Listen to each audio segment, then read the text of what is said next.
Hi, I'm Richard Luccheo. I'm the art and architecture critic of Time magazine, and I'm here today at the Highline Park in Lower Manhattan with one of the designers, Rick Scofidio. His firm, Diller, Scofidio and Renfro, helped to design this very unique park in a disused railway bed, along with James Corner Field Operations, a landscape architectural firm.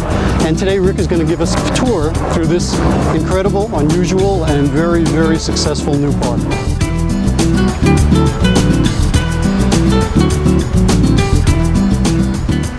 Rick, the park was conceived in a way as a series of episodes, visually and almost sometimes emotionally. I tend to think of it myself, I tend to think of it like a musical composition, that there's one theme that is continuous. The planking system, what you call agritecture, the way the feathers into the grass, the way you can move and wander through that. It starts with establishing the theme, and then it plays with the theme. And it changes, like the plants, as it moves into different areas.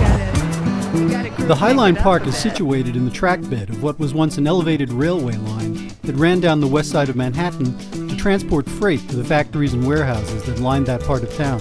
The railway tracks originally ran at street level, but that turned out to be dangerous for pedestrians and drivers. So in 1934, the city transferred them to an elevated bed about 30 feet above street level.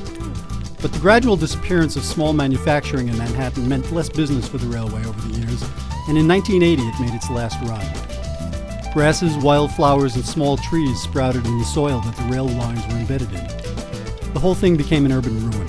For a long time, everyone assumed that the moribund Highline tracks would be torn down. But in 1999, two local residents, Joshua David and Robert Hammond, formed an organization called Friends of the Highline in the hope that it could be preserved and put to some public purpose. Eventually, they got the city of New York to sign on to the idea, although no one was entirely sure yet what the idea was. It started to take more concrete form in 2003 when an open design competition attracted hundreds of proposals. Construction began in April 2006, and the first half-mile stretch of the park opened to the public in June of this year. It's a park that really celebrates the city. And people up here will walk 20 blocks, and which they would never do 30 feet below us. You might walk 1 or 2 blocks, but that's considered a lot. Up here, people stroll. The pace of their blood pressure, New York angst, drops down. And I think one of the keys to that is just the flight of stairs, which brings you slowly up, brings you under the structure, lets you appreciate this kind of wild construction, and then you emerge into the landscape. The park was constructed by removing the railroad tracks and completely digging out the bed, then cleaning and reinforcing it before laying down a concrete base. Then soil was filled back in and long stretches of the tracks relaid precisely where they had been before. I like the fact that the designers of the Highline understand that street life in New York is a spectator sport.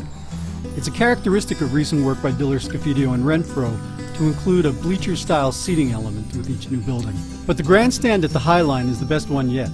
It looks down 10th Avenue through a glass wall that turns the view into something like a widescreen movie, with traffic and pedestrians supplying the action.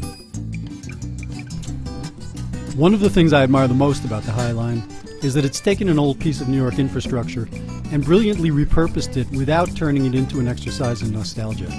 The Highline Park hasn't merely preserved the old railway line, it's brought it back to life as a fully functioning and completely contemporary part of the city. Well, Rick, after working on this project for almost 4 years, how does it feel to see people actually using it? Well, it's amazing when something first opens, all I can see are the problems, things that we call the punch list that the contractor still has to repair.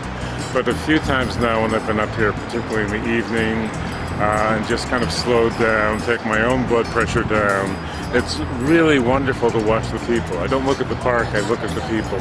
And that gives me kind of a great insight that we've really accomplished something I think that's important for the city. And I do think it's a new kind of park. I don't think there's anything like this anyplace else in the world.